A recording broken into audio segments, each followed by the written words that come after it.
Hi everybody, I'm Kevin Tilcoy Medic, and today we're at a very special place, George and Maria Geringer's property.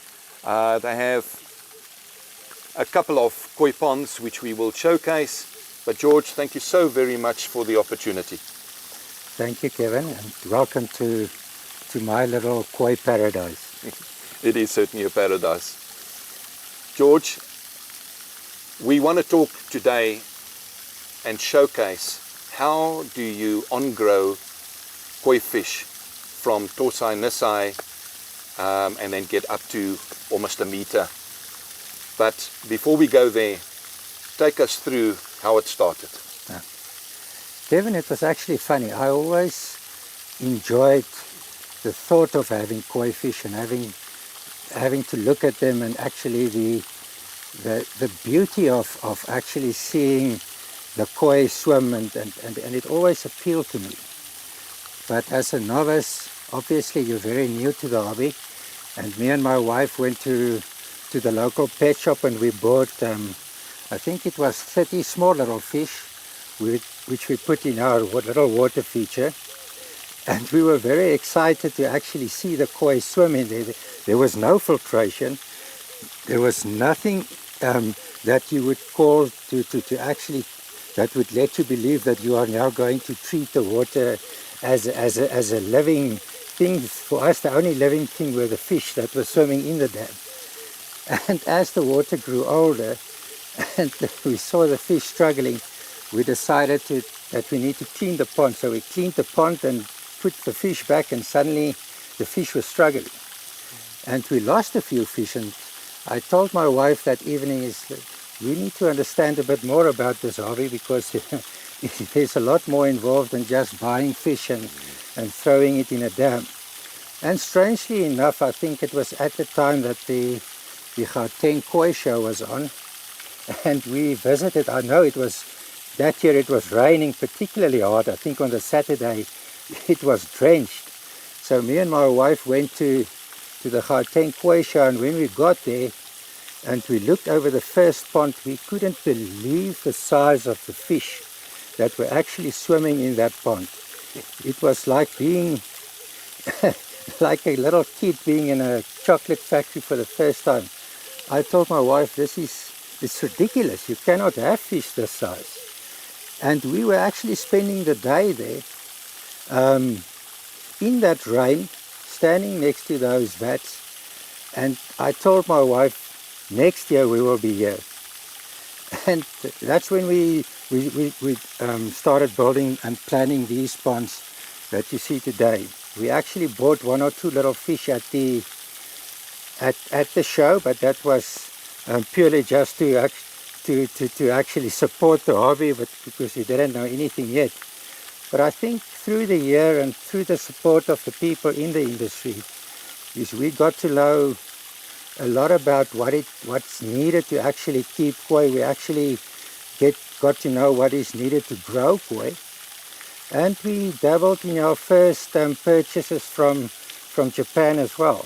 And I think that is where all our fish are coming from now. Yeah. But I think we were very successful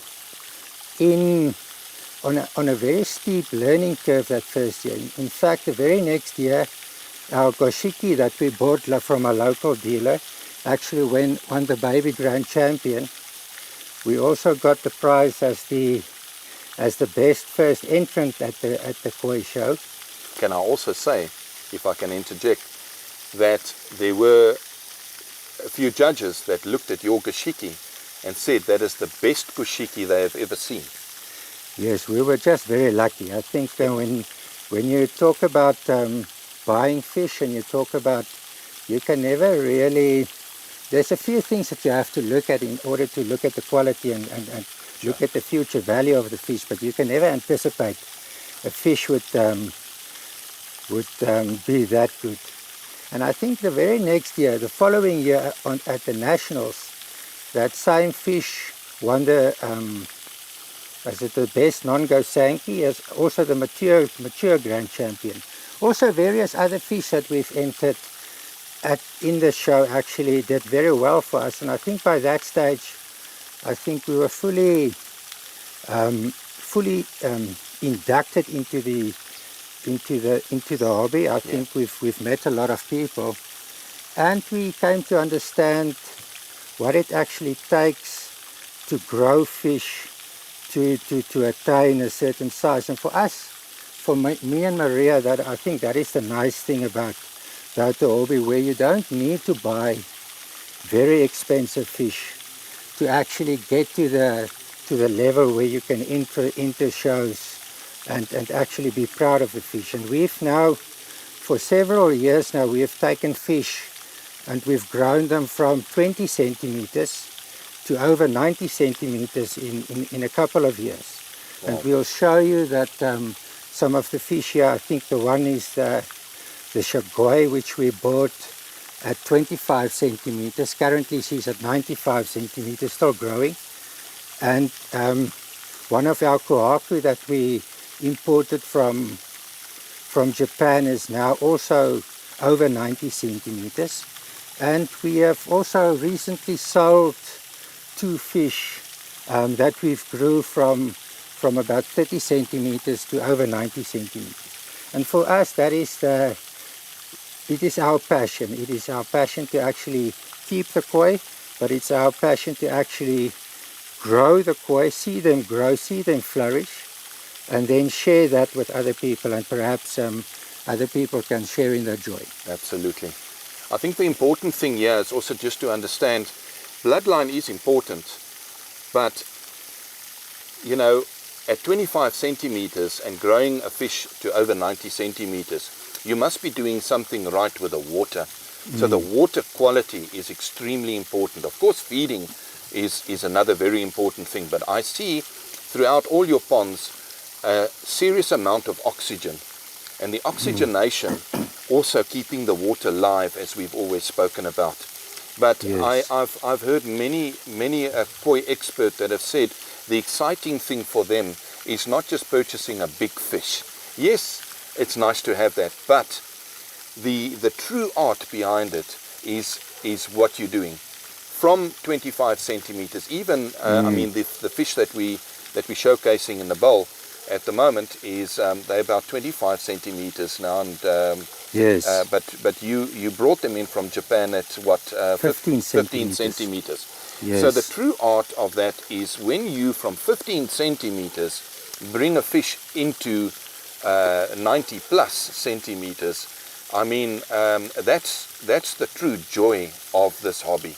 Yes, and I think a lot of people have compared growing a koi to actually painting on a blank canvas, because at the end of the day, you can actually imagine how a fish will look at 90 centimeters plus, and keeping the pattern, keeping the quality. But it is a total different experience to actually see it happening in front of you. And you have to reminisce and think about nature in such a way, because you are now a custodian of that fish's potential. Yes. Because every fish has got a certain potential that it's been born with, and obviously we can only afford, the way that I see it is that, and we'll show the kohaku, when you buy a fish of that potential, sometimes it's very easy to grow them into a potentially good fish, because inherently they've got that potential bred into them, and that is why they were selected to actually be the high quality fish that it is. But you need to be much more careful with the fish that don't not normally show that potential, and that is where the oxygen comes in. That is where the constant flow of water through the pond comes in. Normally they say you need to change, if your pond is 30,000 liters, you need to replace at least 30,000 liters of water through the pond. Now it is easy just to replace 30,000 liters of water through the pond, but you need to make sure that it is new water. Yes. So the water that you filter back into the system needs to be living water. That's a good point. It doesn't need to be dead water, but yes. I think it also, you need to understand that there's 2 types of new water. There's new water that goes through your filtration system that you've actually developed, and there's the good living water is feeding back into the pond, but there's also water that comes from, that has never been into the pond, through the borehole, and we're lucky there that we've got a very, very good quality borehole that gives us excellent quality water that we constantly feed through the system, so that the fish have got oxygen, lots of oxygen, very good food, and obviously the water that is paramount. Well, let's talk about the water just for a second. And just for the viewers to know that we are on location next to a dam. So with the result is that we've been talking many times about, you know, rainwater and just water that has not got the minerals in. But in this instance, I think the true success behind what you've got here is you got very, very good minerals. You can also have the bad minerals, but good minerals in the water, which is allowing the fish's immune system. And we speak about that quite a lot in terms of how do you get a fish to grow properly. Well, if they're in a pristine condition in terms of water quality and good minerals, their immune systems are going to be up. Therefore, they're going to be eating properly and they're going to be growing properly. Yes. That's fundamentally very important. The Japanese have a saying, learn how to keep water, then have fish. But yes, the importance of the water, one cannot stress. And the Japanese also say that fresh water in your pond on a regular basis, almost like a stream, is extremely important. And that's actually what you do. Yeah, no, I think you're right there. And I think for all of us, I think the ideal would have been to almost have the grow-out ponds and the capacity that you see in Japan, where they have the mud ponds and they've got the constant flow through the system, and they've got the natural clays and the natural minerals and everything that keeps the fish healthy. But unfortunately, we don't have a system like that, or normally people don't have a system like that. But I think we're fortunate here that being next to the dam, having the water actually seeping up from the dam through the mud into, I think, the borehole system that we have, and with the natural minerals that occurs, I think the water that we're feeding into the pond are as close to natural that we can get. Yes. I think even if you look at this little pond here, this is basically water that is siphoning through from the Roodeplaat Dam, and believe it or not, here are some koi in this dam as well, and you'll see that there's no filtration system. The basic filtration that we have are these few plants here, and purely based on the natural ebb and flow of the water in and out of the Roodeplaat Dam, the fish that are habitating this dam are very happy. You never get them that you need to treat them for illnesses, because I think their natural immune system are protecting them. And I think this is more or less, not to the same degree, because here we need to have the water much more manageable, but I think the water that we use into our pond system very much mimic the minerals and the natural impact of the dam that we want to actually incorporate. And I think we were lucky in a sense that generally our fish are quite healthy. Obviously, if you work in a closed environment, you need to keep tabs on the fish, because obviously sometimes they feel, it's like humans, sometimes they feel a bit ill and you need to treat them, but you need to keep your finger on the pulse. And I think that is one of the things that allow the fish to grow, is never allow your fish to suffer. Correct. Because as soon as you see the fish are unhappy, you need to understand exactly why it is unhappy, and you need to treat for it immediately.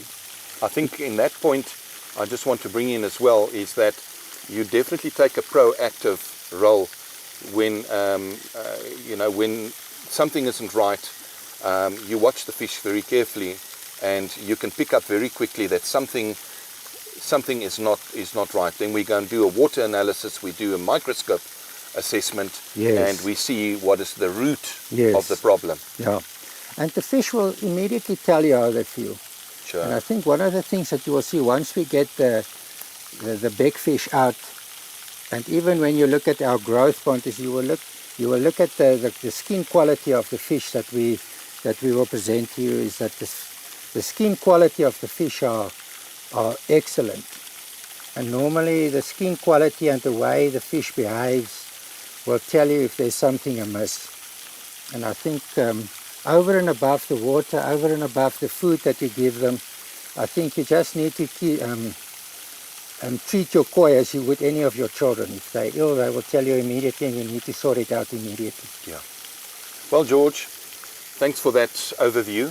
I think what's important is let's go and have a look at some fish. Yes.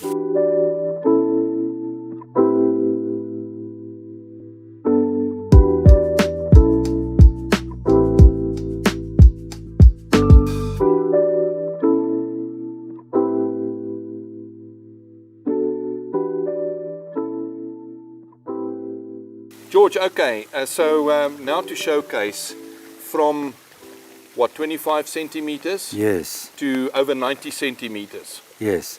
What can you tell us about this beautiful shagoi? Just to let you know, shagoi, every pond needs a shagoi, because a shagoi, although it doesn't give you the nice colors, it is normally the most friendly fish in the pond, and we always wanted a big shagoi, but obviously bringing a shagoi of this size and quality in from Japan is going to be extremely expensive. So yes. My wife and I 4 years ago decided to actually buy a batch of two. So we bought two little shagoi like this they were about 25 centimeter at that stage. And in 4 years time you can see the fish is now well over 90 centimeters. Yes. Big and healthy. And you can look at the size of the fish. Yes. It is really a fish that you want. It makes an impression in your pond. And I actually see, it was always fun for us to have the two fish side by side. Obviously we've sold the one, but it was always a competition to actually see which of the shagoi would grow the fastest. Yes. And over and above the quality, I think that is the nice thing about growing out your fish, especially if you have 2 or 3 fish that you grow out, is to actually make it a little competition between the fish. Absolutely. And at the end of the day, you will keep the one that you will, because it is impractical to keep all the fish that you grow out. Of course. So you will keep the biggest one, and we've kept this one, and this is for us. She's also a named fish. So this now is Sparkles, and Sparkles is I think is one of the founding members of our pond. So she was one of the first. So it's a sentimental. Yes. So this keep. is for us. It's part of the family. And there you can see. I don't think you will probably find bigger shagoi, but she's still growing. But I think in terms of the satisfaction of owning a big fish, I think that is a prime example. George, I think when you say the satisfaction, it's also the satisfaction of how small the fish was bought and where she is now. And coming back onto, yes. You know, it's easy to just buy a fish, but to grow a fish to this level, yes. it just, you know, it's just a different part of the hobby. Yes, and it's very rewarding. I think it is. What you will find is that as she goes into the growth phase from year 2, 3, and 4, obviously she'll eat a lot. It's almost like having teenagers in your home. But I think for us, that is the rewarding part. Yes. And you can look at the qualities. You talk about water. You talk about. Oh, absolutely. But the immune system. The immune system of the fish. I think is absolutely. There's nothing. The skin quality is very good, and I think this is for us. It's very nice. Yes. Okay, we're going to let her go again. And then you were talking about the kohaku. Yes, I think this is a different part of growing out, which I also think is important. It is not only buying the fish very small. So we bought this fish as a show fish in Japan, where it was Sansai at about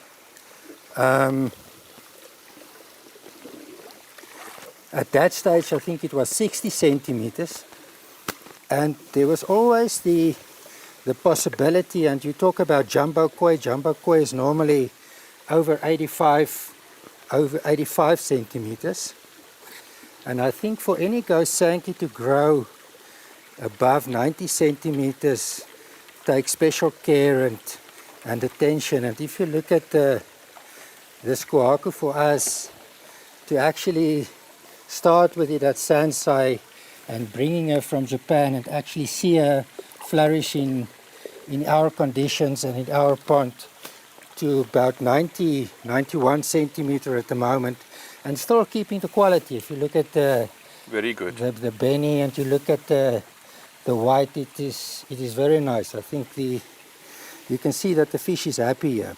Yes, clearly.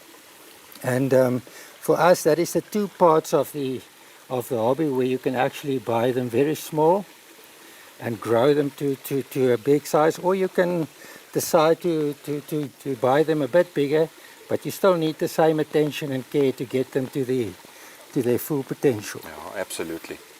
Well, I mean, this is seriously show quality, and absolutely beautiful. Yes, and I you know what you're doing here is also, as far as everything, all the elements that we've been talking about, is you just bringing out the best potential of that particular fish. We call it a tatagoi, a promise for the future. Yes. And you're just giving it the best promise that you possibly can, Yeah. by giving it the proper elements. Yes, and I think it is both a give and take, because obviously you are rewarded by the fish growing to its full potential. Yes. But I think at the end of at the end of the day, the joy that you get from actually keeping koi this size is very rewarding. No, And I think that is the aim of growing out, is you cannot buy 20 fish of this size, because it just becomes prohibitively expensive to actually do it. Yes. But I think by selecting good quality small fish, there's always the chance and the reward that you will at the end of the day end up with a fish like this. The important thing is that people starting off, I'm going to let this beautiful kohaku go back into the pond, but whilst I'm saying that, is that, you know, many people say, well, I'd like to be involved in this hobby, but I just don't feel that it'll be affordable. What we're really saying here is that you can buy a small fish, and by caring for it in the proper methods, and that's one of the reasons why we're doing this video, is to help them along and guide them with the experiences that we've had in the industry, that you can buy a relatively inexpensive koi fish and you can get the sizes that you've got. Yes, and I think like anything else in life, if you want to be successful, you need to plan properly. So if you plan your system properly long before you actually put the koi in, and you make sure that you don't buy, like we did, buy the fish first and worry about the system later. Yes. But if you do your planning right, then it does not need to be a prohibitively expensive hobby. Right. Okay, well, now that we've seen on this side, shall we go to the other pond, where we can really see the growth, yes, and the potential that there is as well there. Yeah. Now I think we've shown them the baby pond, and we showed them the pond where hopefully one day one of those fish will end up. If they start there, then they move to what we call pond 3, and hopefully they end up in pond 1. Right, so let's go and have a look at pond 3 and see and see what we got there.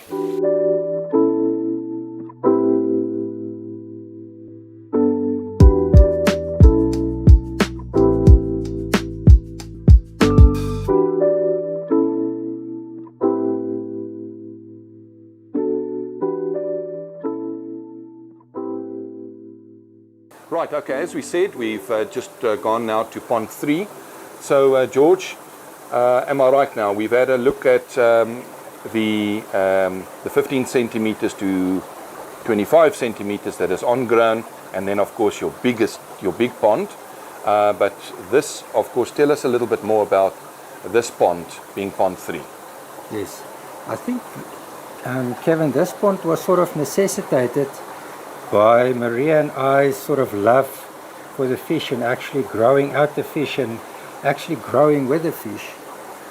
And all of the fish here started their journey at 15 to 20 centimeters.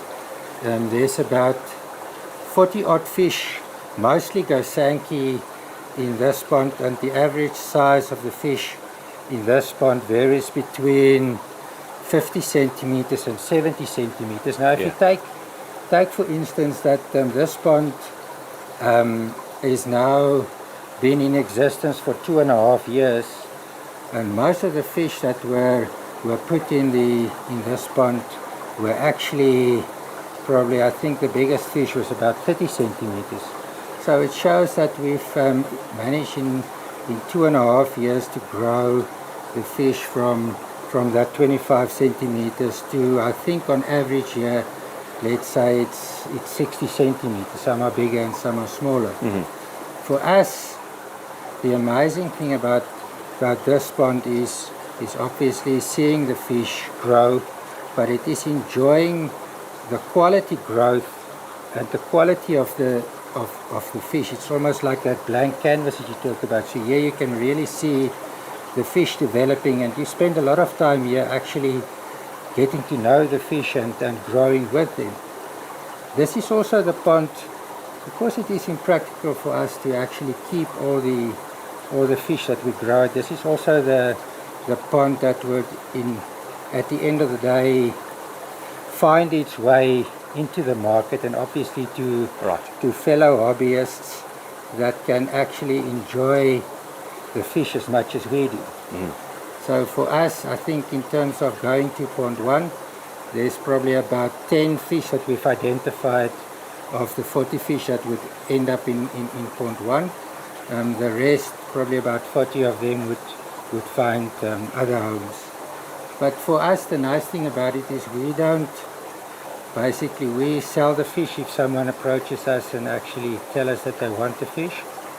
But for us, I think the important thing is, if you look at the variety of fish that are swimming, there is a nice variety. The quality of the koi. There's shawa, there's sanki, there's kohaku, there's tanshu, there's gin shawa, there's shiru utsuri. Nice. So there's a nice collection of fish, and for us it is also always important to actually have a variety of koi. Probably in the future that we will put in more different varieties here, but for the moment, at this part, in this pond's life, I think about 90% of the koi in here is Gosanki. That will obviously change over the next few years. Yes. But if you look at the water quality, you can see that the water quality is crystal clear. And it's live water. You can see it with a good biobacteria that's growing. You know what strikes me most, George, is that through all the ponds over here, my eye obviously is in tuned to looking for fish that are not happy. But I'm finding that, and this doesn't happen often, where you get to a pond and you see all the fish, immune system's happy, the fish are well, there's no problems. And that for me is fundamentally important. If I wanted to come and purchase fish for my pond, I would look at something like this, where all the immune systems are built up, and they're all very, very healthy. And of course the water has been managed properly, and I stress manage, because that's what it's all about. If you manage the water properly, all your fundamentals fall into place. Yeah. No, I think for me, and you're right, sometimes koi keeping can be very difficult. I mean, well, you can make it difficult for yourself. With a specific problem yes. that you need to sort out, sometimes you can rack your brain around it. But I think for the large part, I think if you manage your pond well, it's like this is a stress-free environment. It's stress-free for the fish, and it is stress-free for me as their keeper. So and this is when I enjoy the hobby the most, is when I can look at the fish and I can release my stress because the fish are giving me that opportunity to do it. And I think whenever you want healthy fish, I think the first point of departure is a healthy environment. Yes. And for us, if you look at the fish, they are happy, they are growing. Very much. Next year, probably over the winter, obviously we still get a bit of growth over the winter, but I imagine most of these fish will be over 70 centimeters next year. I believe that. And if we can keep the quality and we can keep the fish happy, I think the value that we've added to the fish and the value that we've added to the hobby for us is very rewarding. Absolutely. George, I want to thank you so very much for the opportunity that you and Maria have given us to come and showcase. And you know, to the viewers, I just want to say that the key thing that George mentioned just now is that it's not stress on him because he's created a stress-free environment. And I think that's critical to remember when you're starting the hobby. Have a look at these episodes and learn from folk that have really put a lot of effort and time and passion into it to make your life a lot easier when it comes to decision making. So thank you very much for watching. And George and Maria, thank you very much for the opportunity. Thank you, Kevin.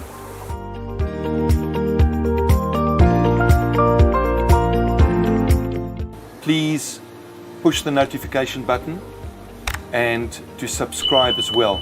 Very, very important, so that you can learn from a lot more exciting episodes that lie ahead. Thank you.